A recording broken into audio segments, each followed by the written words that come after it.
Welcome to Drew Coat Sports Talk. I am your host, Cody Johnson, where we talk about life, sports, and everything in between.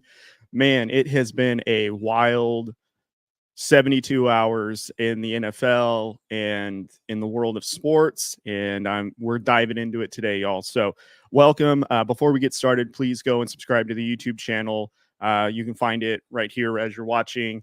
Turn on post notifications so that way you get notified whenever we post a video or go live or just have new content coming out. Also, go follow us on our social medias on TikTok, Threads, Instagram, X, and Facebook. We're all on there. And then also, too, go follow us on the podcast, too. You can listen to us on iHeart, Apple Podcasts, Spotify, wherever you get your podcasts, we're available on. So make sure if you guys aren't watching on YouTube, you guys are listening while you guys are doing your thing, and we do appreciate it. So, oh, man. Okay, well, in this episode, we're going to be diving into the Davante Adams trade that's been official. We're going to talk about the Amari Cooper trade, also going through Week 6 games and talking about what we learned from each team. And, of course, obviously, as we talk about the Davante Adams situation, we're going to be talking about the Raiders and diving into all of that. So let's just go ahead and get started, guys. So as everyone knows, on Tuesday, it was made official that the Raiders and the Jets had agreed to trade Davante Adams. Davante Adams goes to the Jets, and the Raiders received a third-round pick, conditional to be a second-round pick, depending on some performance and incentive metrics centered around whether or not Davante Adams becomes either a first-team All-Pro, a second-team All-Pro, or if the Jets make it into the playoffs. And I think if Davante Adams is on the roster for the AFC Championship game and the Super Bowl, I believe is the conditions for that second round pick. But it's official. The Davante Adams situation has concluded. The Raiders, struck a deal. They held to their convictions on what their asking price was. And I think the biggest win for the Raiders in this respect is they were able to get Davante Adams' salary completely off the books, which is pretty huge. He has a large contract, which was a huge question mark on whether or not we were going to be able to find a team that was going to be able to help take majority of it, all of it, or whatever the case may be. And it looks like the Jets were a team that was willing to facilitate. They were willing to pay whatever to get Davante Adams to appease Aaron Rodgers. And so now Aaron Rodgers has, his boy. Not only does he have Alan Lazard and Nathaniel Hackett, and also doesn't have Robert Saleh. I mean, again, I mentioned this a little while ago, but the New York Jets are a shade of green away as being considered now the Packers, just because that's how they're built. And I mean, get a couple more players and what's the difference? So, I have some mixed feelings about this. Business wise, for the Raiders, this makes the most sense. Aging quarterback, we're not really being very competitive. We need to get some assets back so that way we can rebuild for the future. And, there's a team that was willing to pay the asking price for Davante Adams. As a Raiders fan, what I was frustrated with the situation is, it felt like Davante Adams quit on the team, and that's frustrating because the entire last season when we weren't doing so well, this whole offseason when there was rumors that Davante Adams may get moved, it was kind of pushed aside by Davante Adams, and we were reassured that, no, he wants to be a Raider. He wants to stay here. And following a victory over the Browns the following day, he comes out that he wants to be traded and tells Antonio Pierce. And, this is the frustrating part, is because here we had a player who, regardless of the frustration, was willing to stay with the Raiders and help us be as competitive as possible. And I can understand this on the player side for Davante Adams as well. Just a breakdown of the situation at large with Davante Adams. He was traded to the Raiders. It was one of the first acquisitions that the previous regime, Josh McDaniels and Dave Ziegler, had made when they were first brought on board. And one of the first things that they did is they traded for Davante Adams, gave him a new contract, made him one of the highest paid receivers at the time. He was paired with not only his college quarterback and best friend, but also on the childhood team that he loved to play with and loved to watch, according to Davante Adams. And then the first season clearly was an underwhelming season.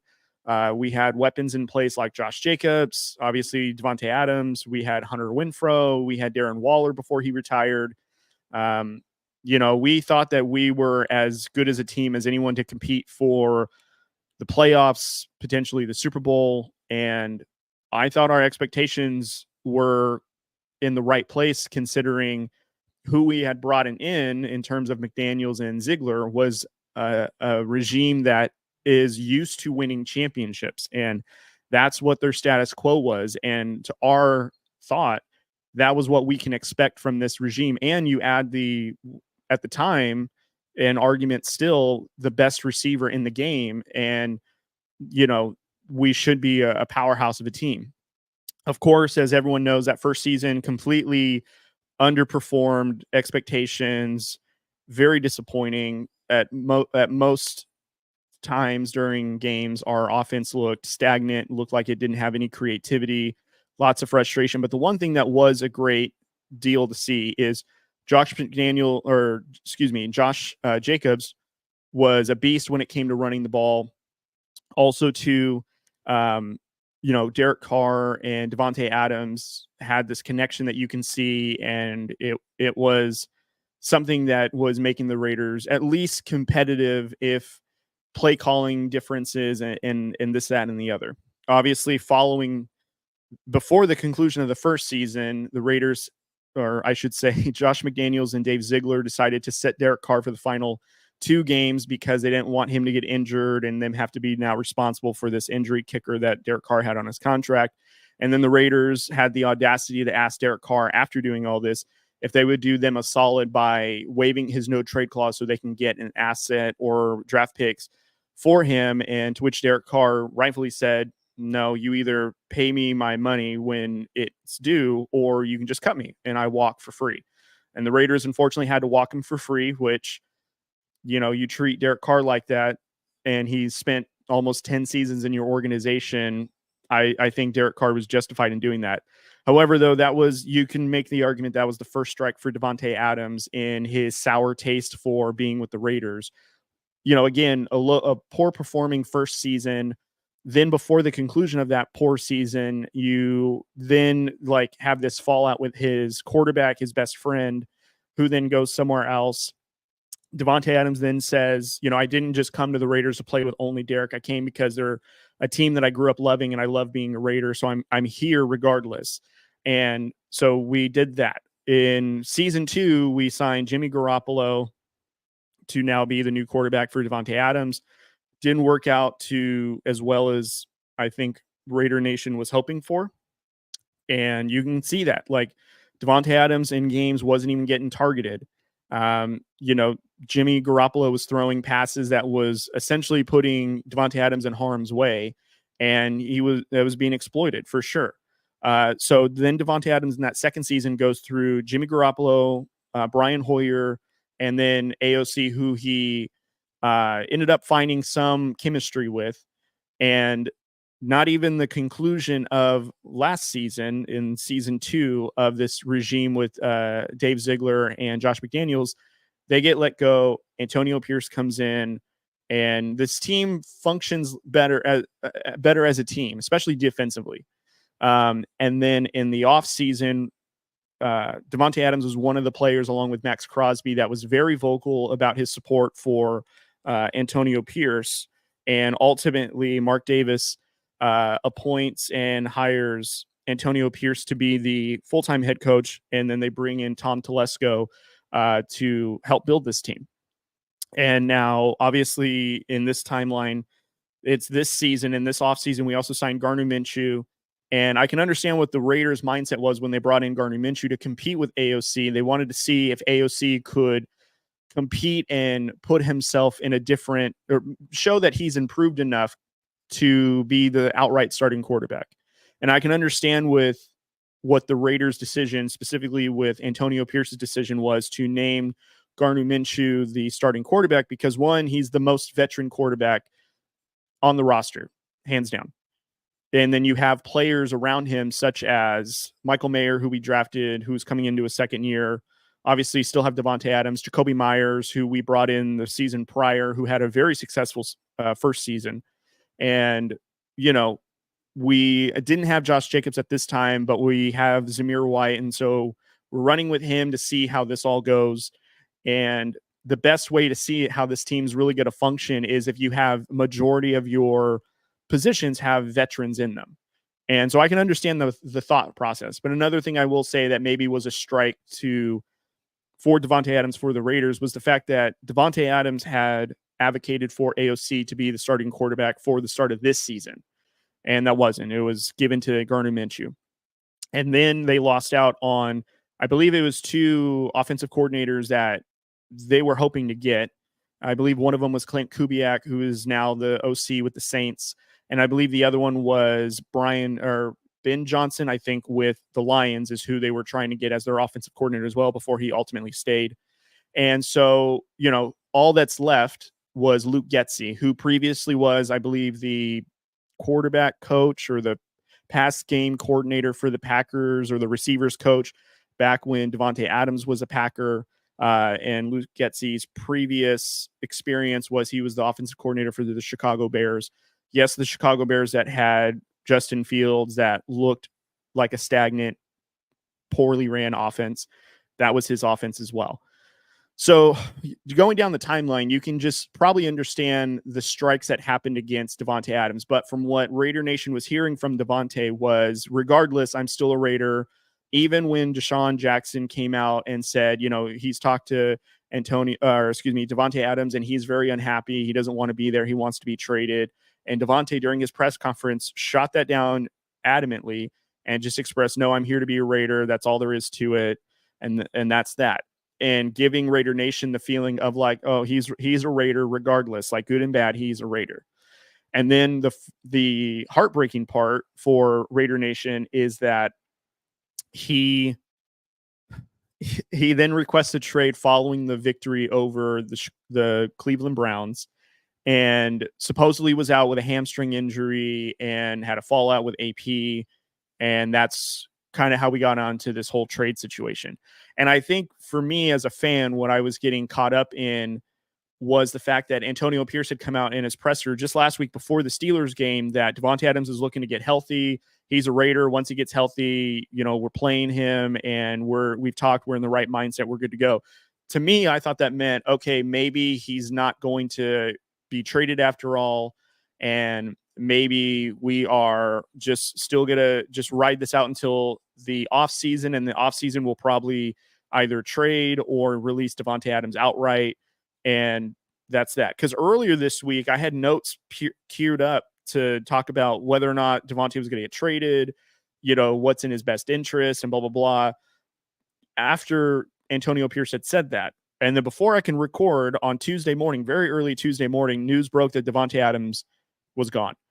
And as a fan, one of the things that was upsetting about seeing that was Davante Adams basically obviously got on a private plane from Vegas to go to New York very early before the deal was essentially completed.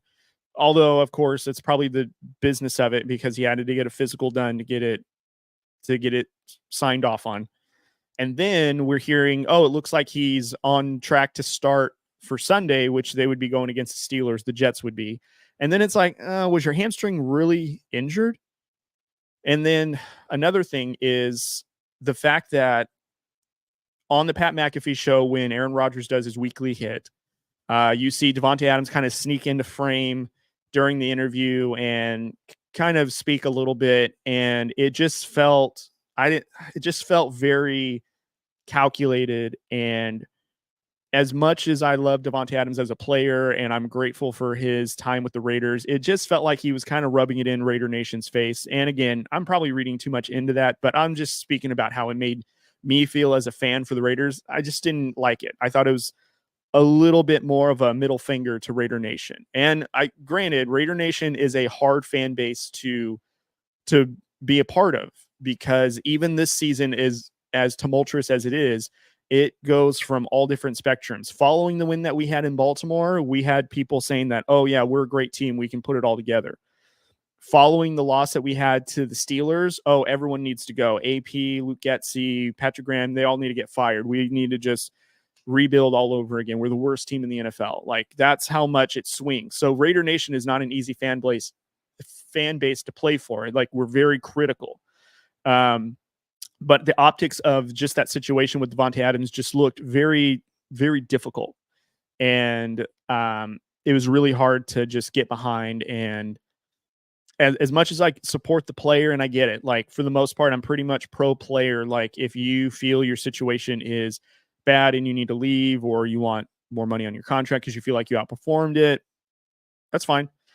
It just felt like a slap in the face to Raider Nation. So that's just how I felt, honestly. But in the grand scheme of things, to just break down the trade, clearly, in my opinion, Davante Adams goes to a worse situation than the Raiders. Drew put out a video a couple of weeks ago when the news first broke about Davante wanting a trade, and he didn't think the Jets were a play just because he didn't think that Davante Adams would want to go from one tire fire to another tire fire, to use his words. And essentially, that's exactly what happened. The Jets' timeline here: 2 weeks ago, they lose and fire Robert Saleh. And then, as they name an interim head coach leading into week 6, they named, obviously, their interim head coach. The interim head coach takes away play calling responsibilities from Nathaniel Hackett. And then ultimately what ends up happening is they play Buffalo on Monday night, had 2 missed field goals. They looked kind of like a better team, but still not much. Obscene amount of penalties. Aaron Rodgers still pointing the finger at somebody else, referring to, like, when he threw the interception that basically ended the game, and blamed it on Mike Williams not running the right route. And then the following, that Tuesday, Davante Adams is acquired. So, and again, to say like he went to a better situation, I don't know about that. They don't have a head coach. Their owner reportedly, here's at least what I have understood, at least leading into this situation. From what we've been told is Robert Saleh was going to fire Nathaniel Hackett because the poor offensive performance of the team, which I think Robert Saleh has every right to do to make this team better. That's his responsibility. Woody Johnson caught word of that, reportedly contacted Aaron Rodgers to let him know, like, this is what Robert Saleh is thinking. How do you feel about that? Aaron Rodgers basically said, I don't really like that idea. Within minutes, from what reports say, Woody Johnson then contacts Robert Saleh, and he's fired. He's no longer a part of the team, can't get into the team facility, and that's that. And Aaron Rodgers is adamantly saying that, well, I didn't want Robert Saleh fired. I didn't say for him to be fired. And that's very, very true. But the owner has repeatedly bowed to the altar of Aaron Rodgers to make him happy, make his situation happy. He's brought in former players that trusted, even players that Aaron Rodgers have advocated for that didn't produce well. For example, Dalvin Cook. Aaron Rodgers got Nathaniel Hackett into the New York Jets. He's not a very good play caller, as it looks like, because this team doesn't function well. It didn't function well when they had Zach Wilson. Was that a Zach Wilson thing? I don't know, maybe. But ultimately, Robert Saleh was fired. Then you have an interim head coach, and now Davante Adams goes into a situation where, in my opinion, it's worse than what the Raiders are. At least the Raiders, if they were to go in a rebuild mode, they have somewhat of a direction. AP's first-year head coach, Tom Telesco, he has been a GM in the league for several years. This is their first year together. So are there going to be growing pains? Yeah, but at least that they have, it feels like a plan in place to where there's an opportunity to get better. That's what it feels like. With the Jets, this move screams desperation. What happens if they don't make the Super Bowl? What happens if they don't even make the playoffs? Because this is a real possibility. The Raiders and the Jets are the same record. They're 2-4. So what does Davante Adams think is going to happen by going over to the Jets? Sure, you have Aaron Rodgers, who just had his OC that he advocated for removed from play calling, potentially could be fired. And then you have, Garrett Wilson, who is an up-and-coming receiver. Yeah, it's got a compliment, but the Jets are going to have to get hot very quickly. Granted, it's reported like the 8th easiest schedule to date, but that's assuming that they pull out wins that they're supposed to. All it takes for the Jets is to drop 3 games which is very possible, from them to be, have 7 wins, let's say, and they're below 500. And let's not forget too, the Bills have gotten better. Potentially Miami might get better if Tua comes back, and now you have that offense to deal with. That's not including like the other teams in the AFC, like the Ravens. The Bengals are the same record. What happens if they get hot and now they are also moving up into the wild card position? The LA Chargers in the AFC West, they might, in my opinion, I think that they're a better team than the Jets. So for Davante Adams to go to a better situation, I don't know about that. I ultimately think the Raiders won this trade because, again, we not only got draft assets for Davante Adams, but we also got his entire contract off the books. We don't have to pay a partial of anything. It is all now on the Jets. You decide what you want to do with that following the season, and that is what it is. Imagine if the Jets have a toxic remaining season, which is very possible. I don't know how many times we've seen this in sports, whether it's, let's say, the NBA or the NFL. There's a player that's supposedly a difference maker that is brought in that's supposed to bring them to the promised land, and they fall flat on their face of expectations, and it's a bad season. I can think of a number of NBA teams that have done the same thing. The Jets, ironically enough, come to mind where they brought Aaron Rodgers in to get them to the Super Bowl. He tears his Achilles 4 plays into the season and then talks all that season injured about how he's coming back. Doesn't end up coming back at all. Just going down the list of all this stuff and expectations. So I don't know. I don't know if I don't think it makes the Jets Super Bowl contenders. I think that they added a really good receiver, but you can't fix a toxic team with good players. It sounds like that's an ownership thing. It sounds like it's a GM thing.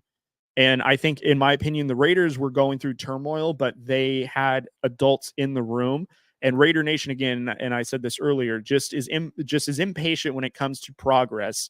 And we're going to have growing pains. I think we all mentioned that, Drew and I did, that the Raiders are going to have growing pains. That's what we're going through, is growing pains.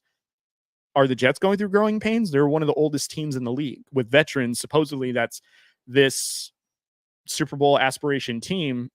And yet, I don't know about you guys, they just feel like a more unsettling situation. So best of luck to Davante Adams. Again, he's a former Fresno State Bulldog, so he'll always have that special place in our hearts regarding that, coming from Fresno State.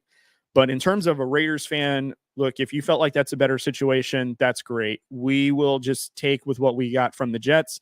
We'll make the most of it. We wish you the best, and thanks for the good times. Like that's how it honestly feels. Now, with Davante Adams leaving, that leads a bunch of other questions to open up. One of them being, is should the Raiders look to trade Maxx Crosby? And I'm here to say definitively no. And I think that's been echoed amongst Twitter or X or all across social media, especially Maxx Crosby. He's not entertaining or interested in being traded from the Raiders. He's a Raider through and through. And I 100% agree. I think there is a small handful of players that just never leave your building. Maxx Crosby is that for the Raiders. He'll just be a Raider forever and always. And one of the things that Maxx Crosby is that we just don't see anymore is loyal. And not to say that other players aren't loyal and it's a business decision and sometimes the NFL isn't loyal to its players, and that's 100% true. But Maxx Crosby is arguably the most popular and the best player that the Raiders have had in a very, very, very, very long time. And the Raiders would be foolish to let Maxx Crosby go. Now, I've seen mock trades of, the Detroit Lions sending like 2 firsts and a third or a 4th round pick, some other player for the Raiders to give them Maxx Crosby and like a 5th round pick or something like that. And as attractive as that sounds, to get 2 firsts and a 4th round or whatever, it's not worth it to me. I was trying to give this analogy to Drew. I hope it translates here. Maxx Crosby, in my opinion, is really reminiscent of like players like Tim Duncan, Dirk Nowitzki, Kobe Bryant of their respective team. They just stayed with their team from start to finish through good and bad. Kobe Bryant, as I used in this example when I was telling Drew, is during his time with the Lakers, he experienced championships and he experienced low points in his career with the Lakers, and the Lakers always re-signed him, always took care of him, regardless of how good or bad the team was.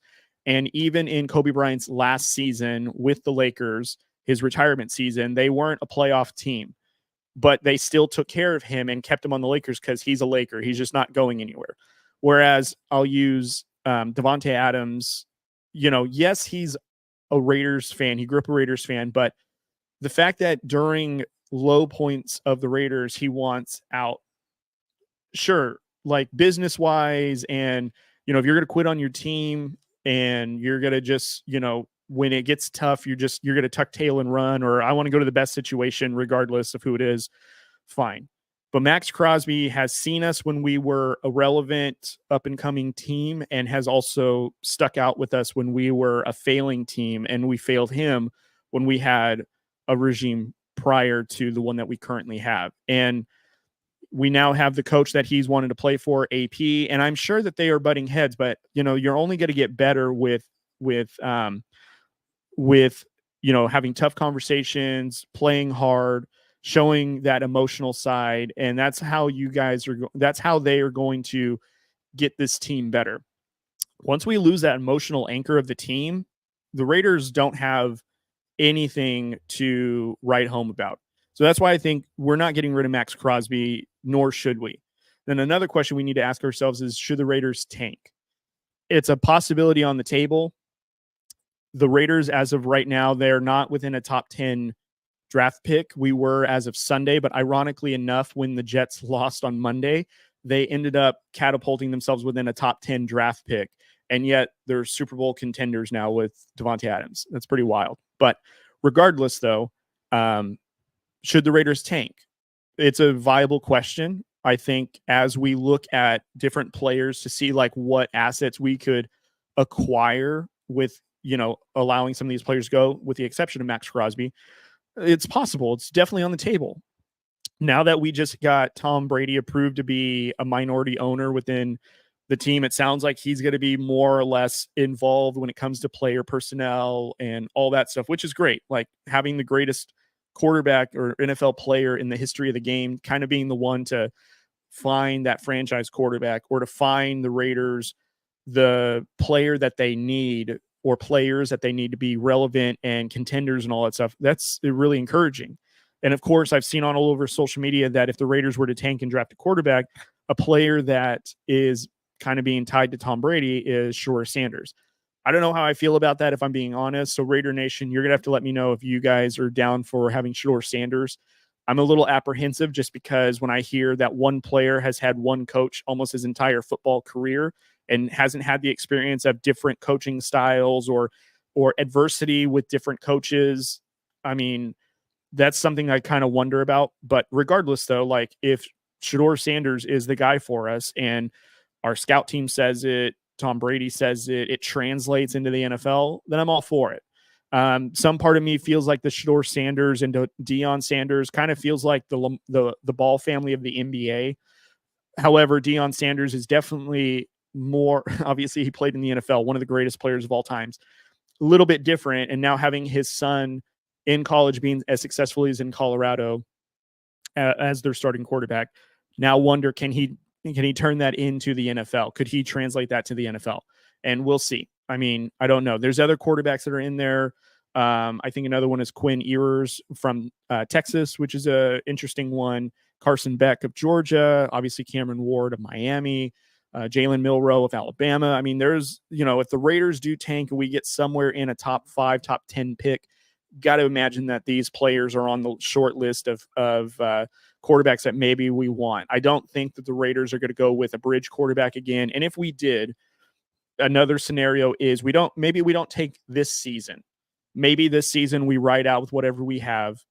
We still have Gardner Minshew. We still have AOC on, I think, on deals for one more season. And then we ride with them for 25. Maybe don't put our best foot forward in that one to where maybe we get a good enough draft spot to where we can get into the running to get Archie Manning of Texas in 2026 when he's draft eligible.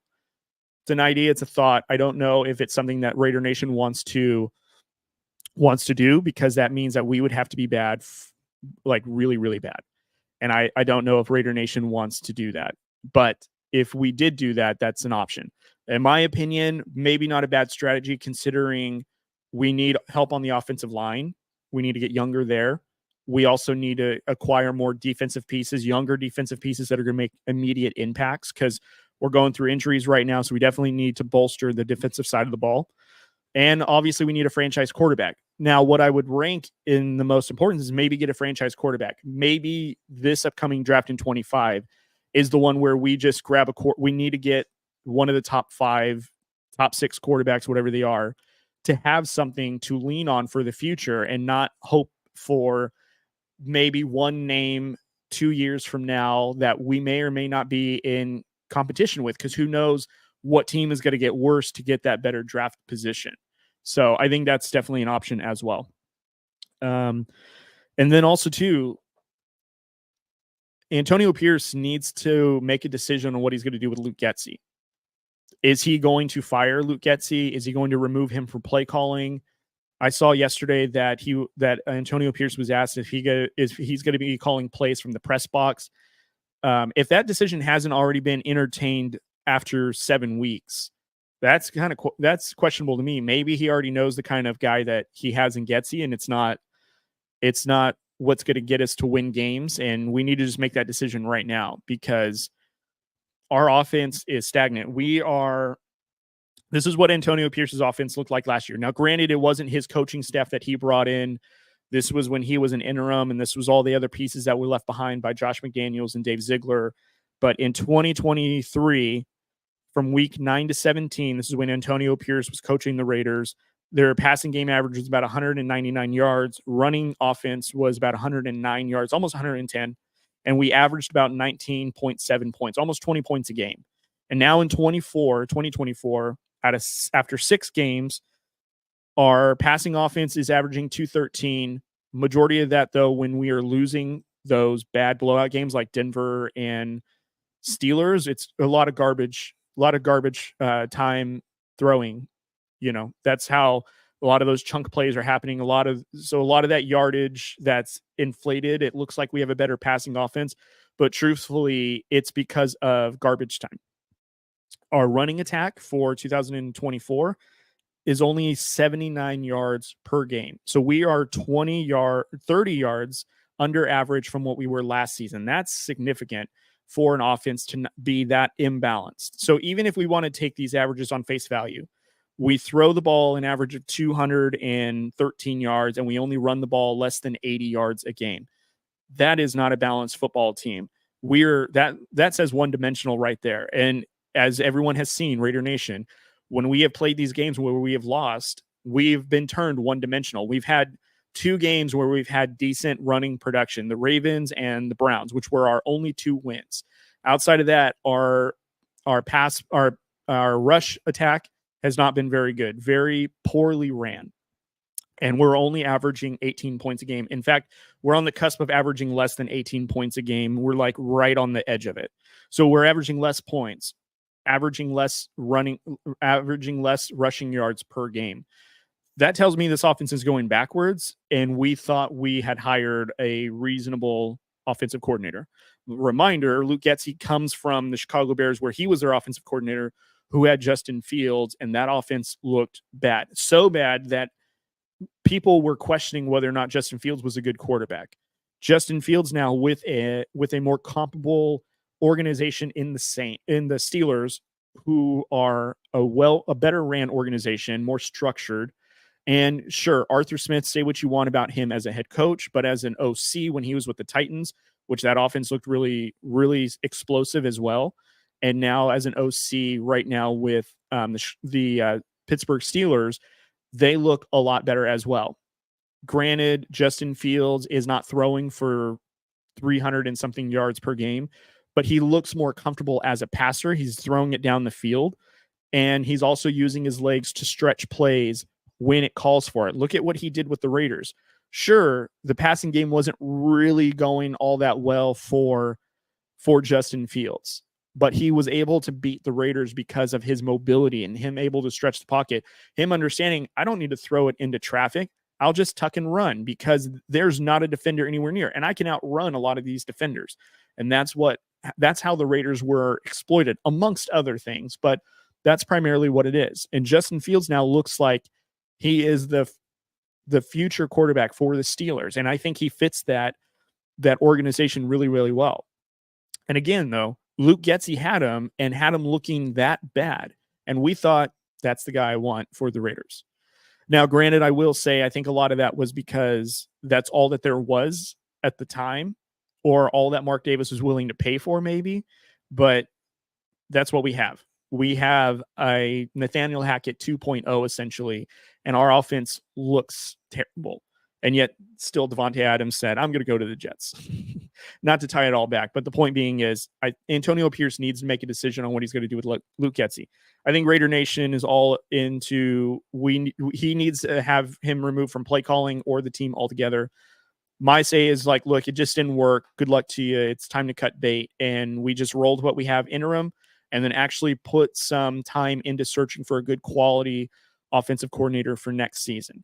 And that's how we need to run. Because I got to be honest, AP continuing to go with Luke Getsy is losing confidence in the fan base. And I bet it's losing confidence in the owner because of how poorly this offense is looking. And Mark Davis has already let go of a head coach that had a poorly looking offense.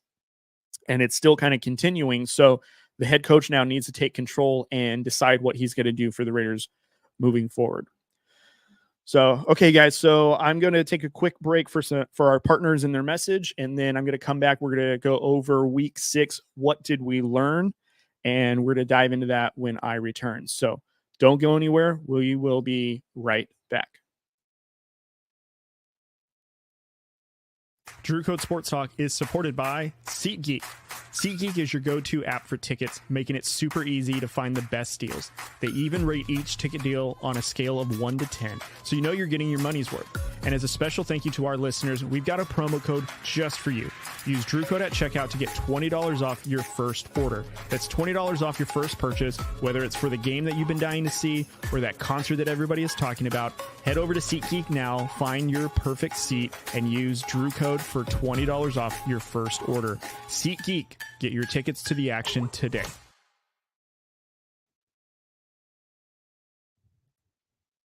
Drew Code Sports Talk is powered by StreamYard. Want to take your podcast to the next level? Use StreamYard. It's the easiest way to record, stream, or produce high-quality episodes, whether you're solo or with guests. Plus, when you sign up today, you'll get a $10 credit to get started. Use the link in our bio. Don't miss out. StreamYard is your key to seamless podcasting. All right, guys, welcome back. Thank you again for sticking around. So we're going to go over week 6's what did we learn? So what I want to do with this segment is I want to go over each game of week 6, and I want to talk about what we learned from each team, whether they won or they lost, and essentially report to you what I'm seeing when I see these games and what it's telling me, and then report to what we learned. So the first one we're going to lead off with is the 49ers went to Seattle on Thursday Night Football, and the Seahawks fell to the Niners. And as a quick reminder, the Niners had lost their last 2 divisional games to the Rams and the Cardinals in the same fashion. Fourth quarter late leads that they held that the Rams and the Cardinals overcame to ultimately win the game. And so the Niners, it looks like, got back on track with the 36-24 victory in Seattle, which is pretty huge. And I think what we learned from the Niners is don't doubt the talent on this team, regardless of the injuries. I said in a bold prediction that I was not sure if they were going to be able to make the playoffs and that they were going to go through this injury bug. They went through the middle of it. They lost Deebo Samuel for a short time. They had the contract situation, Brandon Ayuk, who had a very, very slow start. Obviously, as everyone knows, Christian McCaffrey is still out, and we still don't know when he will return. For a short period of time, Trent Williams was out with an injury. And of course, they've suffered injuries on the defensive side of the ball. Regardless of that, though, they are now 3-3, and they are still looking like they are the best team in the NFC West. And I think what we can say is coaching is Kyle Shanahan is working overtime right now to make sure that this team is ready to go and competitive. Their losses, though, to certain teams that they should have beaten is the concerning part. Losing to the Vikings, understandable. They have the number 1 defense in the NFL. Losing to the Rams and the Cardinals, who by all accounts are the lesser of the Niners, to then give up fourth quarter leads to be defeated by them is huge. And for them to get a victory in their division over Seattle is a huge thing. And what we learned from Seattle is they're not quite there yet. I know that there was a question that maybe that they were going to be a competitive NFC team, and they are in some respect. But you put them up against an NFC dominant team, one that's injury riddled, we'll say. They still weren't able to move the ball that effectively. They fell behind very quickly, and they just had a hard time getting out of it. Geno Smith, I think, is a good quarterback. He fits the system, but I think Seattle is just not quite there yet to be like a playoff team. Like, could they sneak into the wild card? Yeah, potentially. But now with, let's say, the Niners take over the NFC West, you've got the NFC North, who we'll talk about shortly, who has 4 teams. All 4 of their teams are 2 games above 500 that could very easily take the final 3 wildcard spots just because of better record and better play than the Seahawks, who, may miss it based on a couple of games. So I think that's something that we learned is Seattle's just not quite there yet. What did we learn with the Chargers and the Broncos?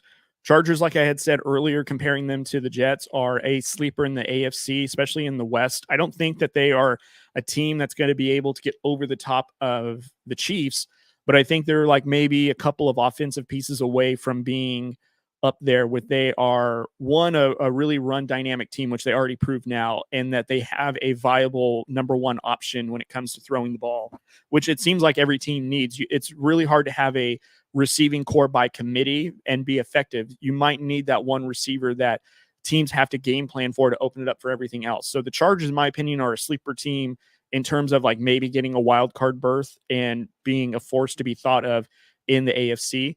What we learned from the Broncos is, yes, they've had some good wins against the Jets, and they had some good wins. Obviously, they blew out the Raiders last week. They're just not quite there yet. Bo Nix, I think, is the quarterback for the future, which he is showing. This team, just outside their defense, they really don't have much going for them offensively, and I think that that's what they're missing to be a relevant team again. Are they on the right track? Sure, but they're just not there yet, as what I'm sure Bronco fans are hoping to hear. What did we learn from the Steelers and the Raiders? What we learned from the Steelers is they're a very good football team, and the fact that they're entertaining changing their starting quarterback to Russell Wilson is outrageous. I think if you really want to tank someone's confidence in Justin Fields, who has proven that he is a good quarterback for them and has played them into positions of winning games and has done really well, this would shake his confidence if you put Russell Wilson in there, because there's nothing that says that Russell Wilson is going to make you that much better or going to take you over the top. Like, sure, he has more years in the NFL and he's a former Super Bowl champion, but he didn't have the last 2 years that he was in Denver was not the greatest. And now you bring him into a situation with the Steelers. If he does overtake the starting role for Justin Fields, just doesn't make any sense. And what we learned from the Raiders is, an option to tank is on the table. And we are still hurting ourselves when it comes to dumb penalties. We didn't get penalized as much in this game, but the penalties caused us field position. It caused us points. We didn't protect the ball like we were supposed to. We turned it over 3 times, one of those being an interception, a couple of fumbles as well, which gave opportunity to the Steelers. And the Raiders just have a lot to clean up. And Antonio Pierce is going to have to answer some tough questions and make some tough decisions, business decisions, to keep the Raiders relevant. And the question of how competitive do they want the Raiders to be this season, I think, is on the table. Bengals and Giants, what did we learn? We learned that the Giants are a quarterback away from being a threat in the NFC. That defense is really, really good.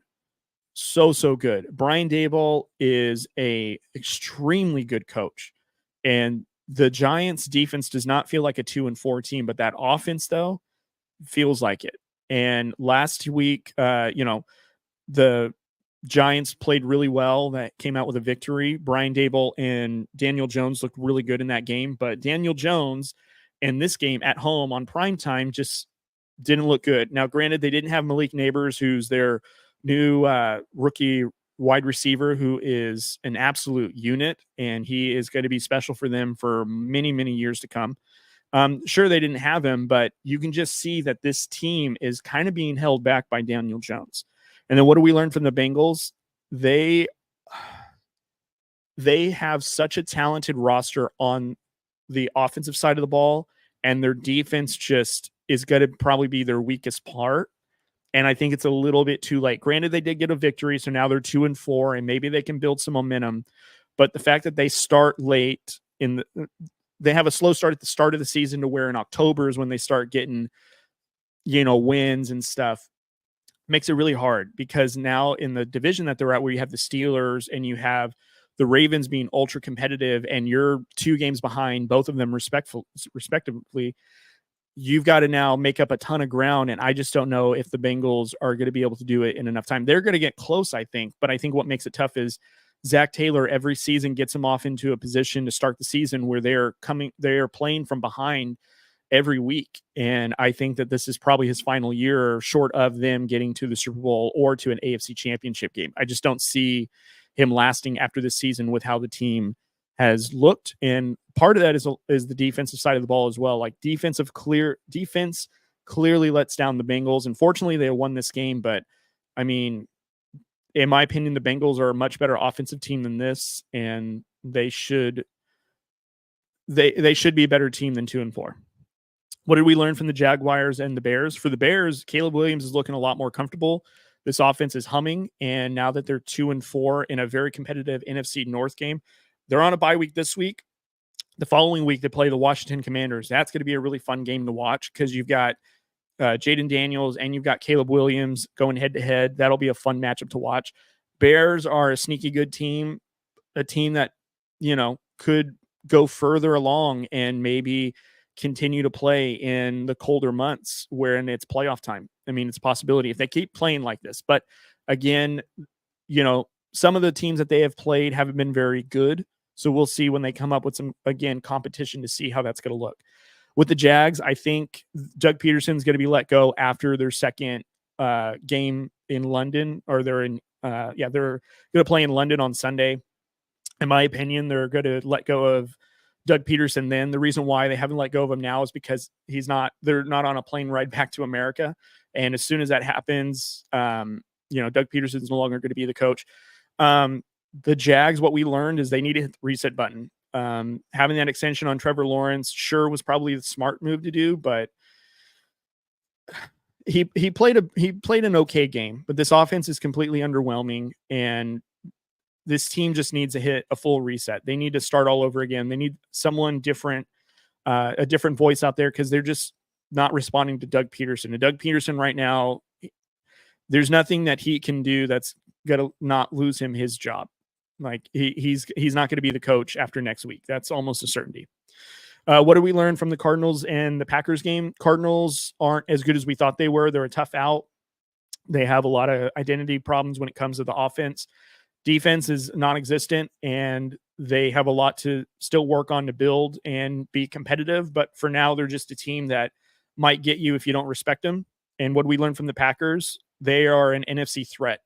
And in my opinion, they are a team that, could rival the Detroit Lions, and we'll find out when they play each other again. But the Packers are a very good team.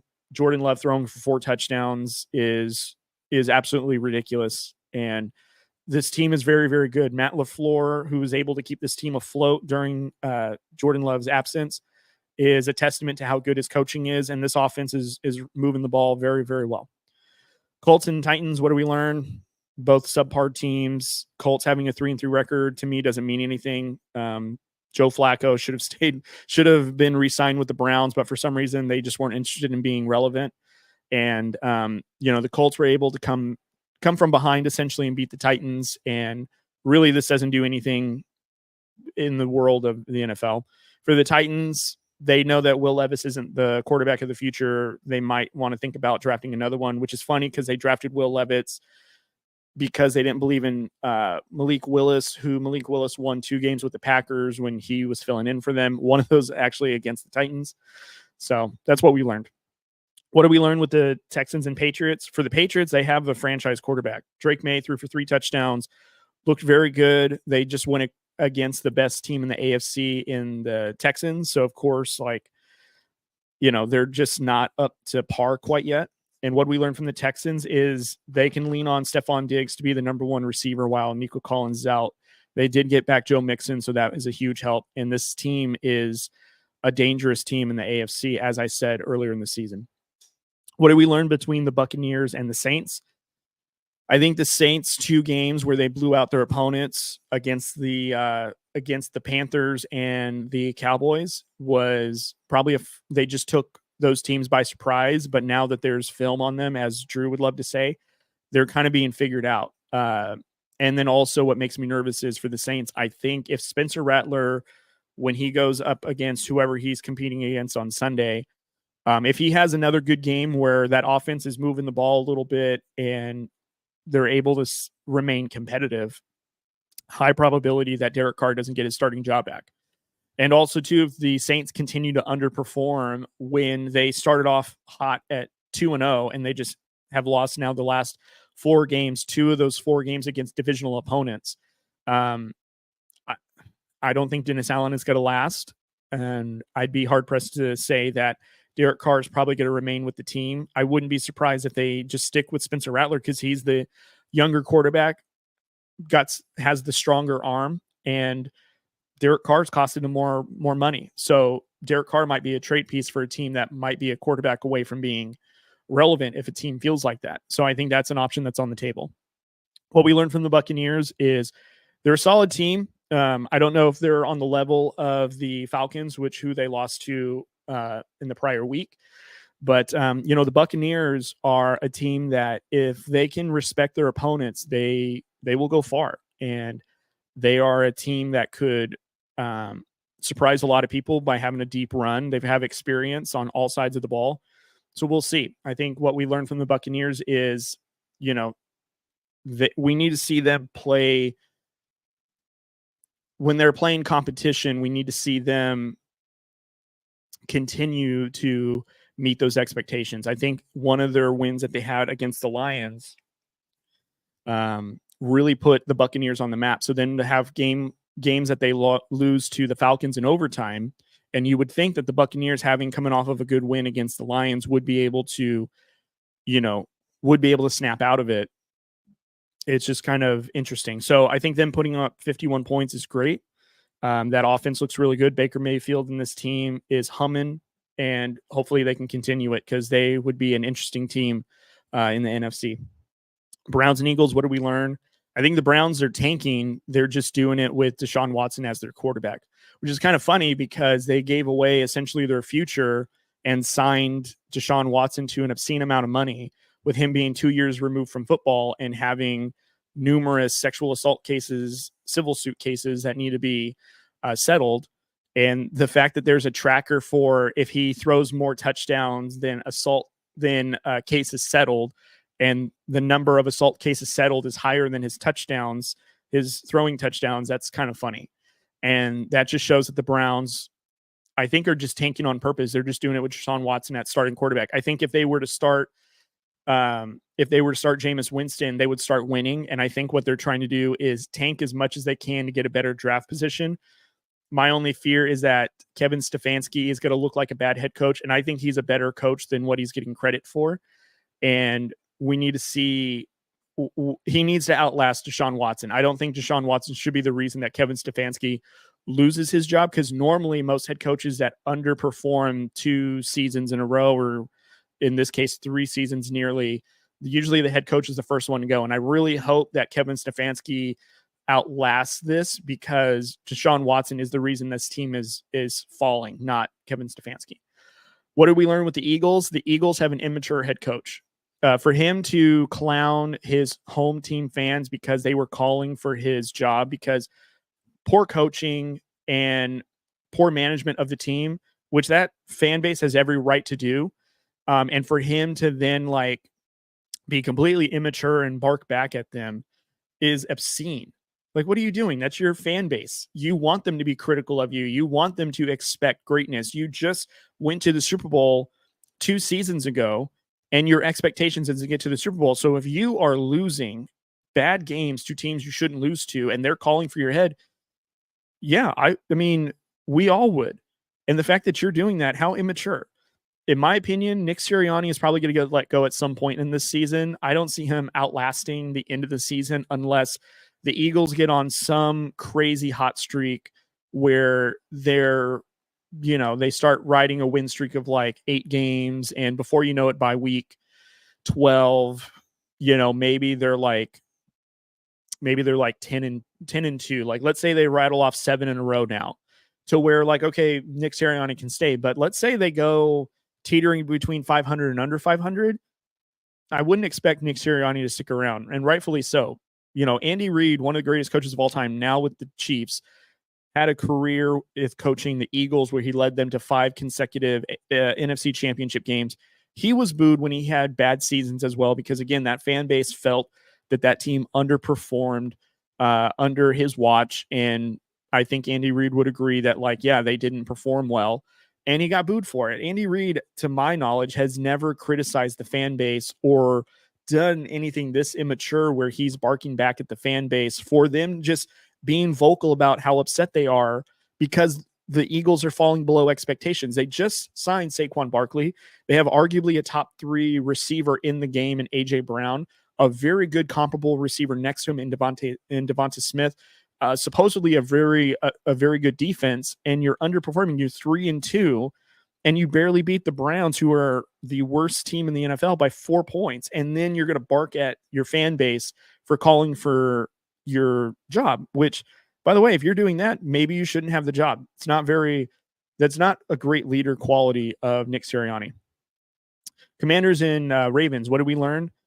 Commanders are almost on the cusp of being a formidable team in the NFC and in the NFL.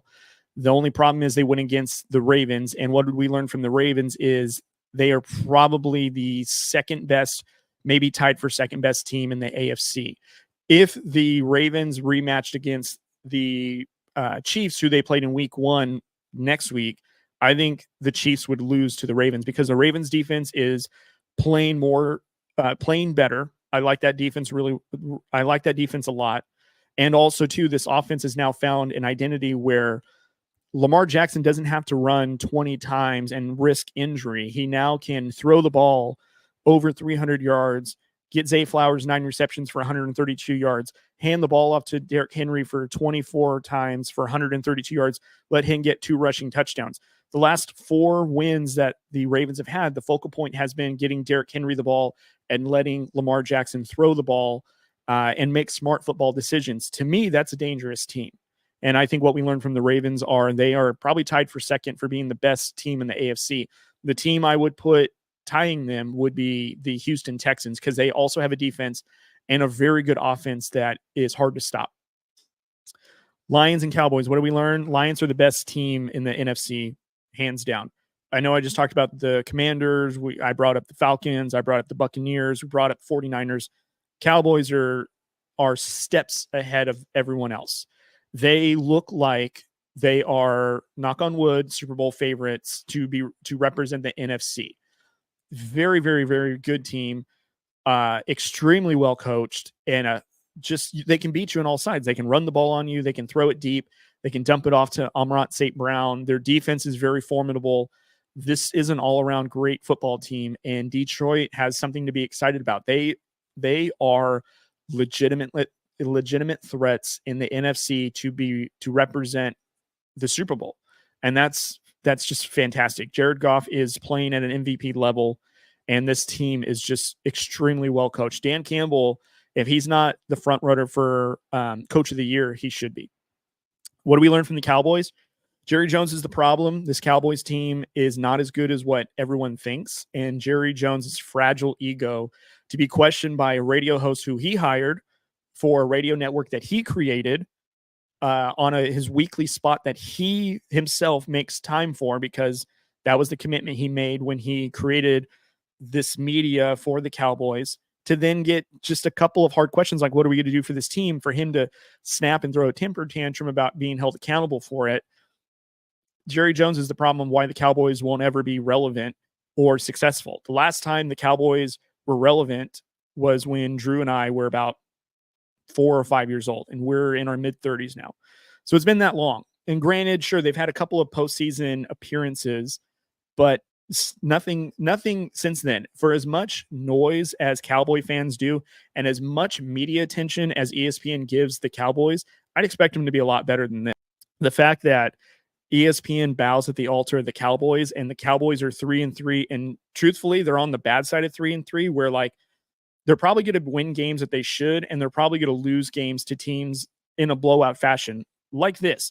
Another 40-point game dropped on their head the third time this season. Reminder, week 2, the Saints, in a previous game against the Ravens, and now the Lions. What's up with the Cowboys? I don't know. But what we learned is they're not a good team. Falcons and Panthers, what did we learn? Falcons are still a good team that took care of business. Panthers, what did we learn? We learned that they need to now stop with the Andy Dalton experiment. You clearly know the kind of team that you have.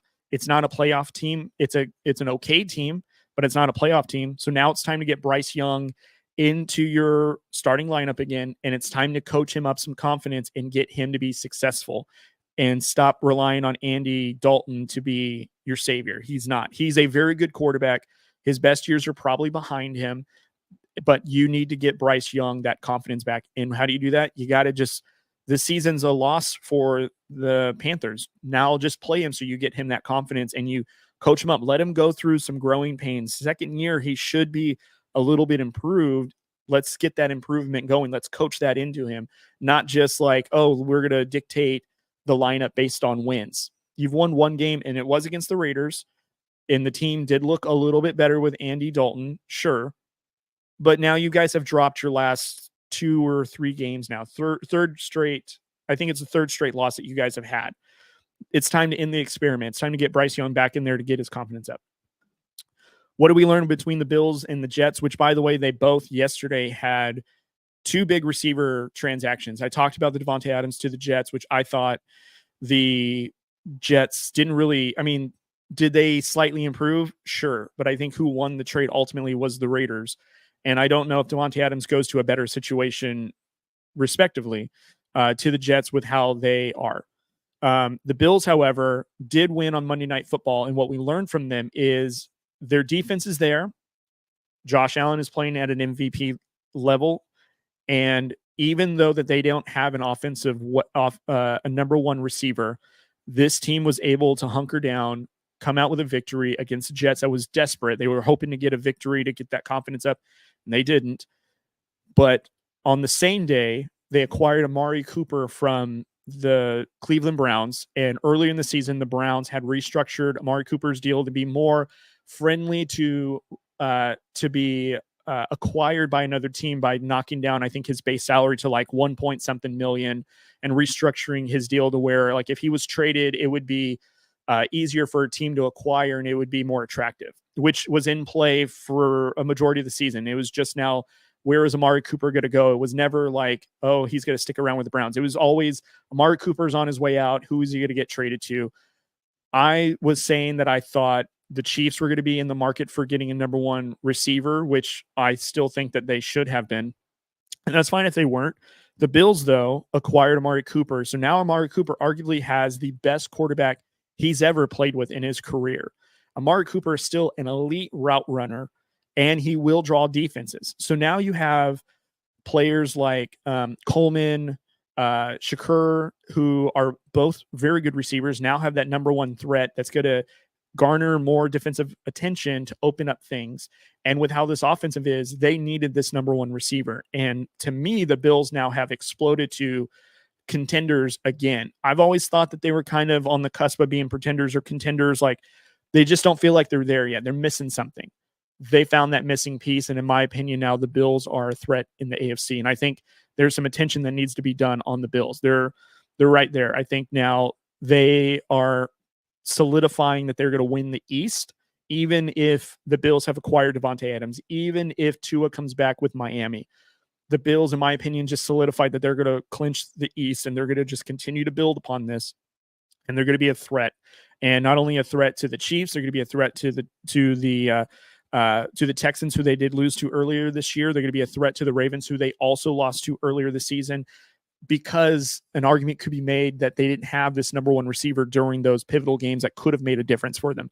Now that they found that difference, let's see what the Bills do. And I think what we learned is they're ready to take a step forward, and now they're looking to be a formidable threat in the AFC.